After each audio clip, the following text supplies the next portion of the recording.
Hello guys, welcome to Happy Streamers channel. Hope you're doing well. In this video, I'm going to show you how to play games on Snapchat. So guys, let's go to your Snapchat. Now go to your chat box.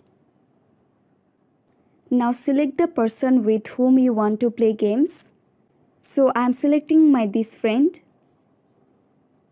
And guys, instead of the plus icon on the keyboard, you will see a rocket icon through you can play games. But since the 2023 Snapchat update, the games option has been removed.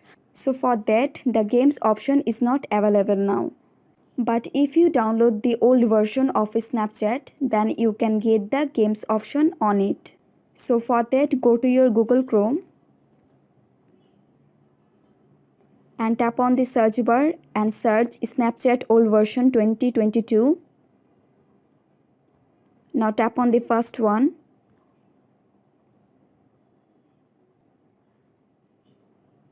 And here you can see every version of Snapchat and you can download one of them.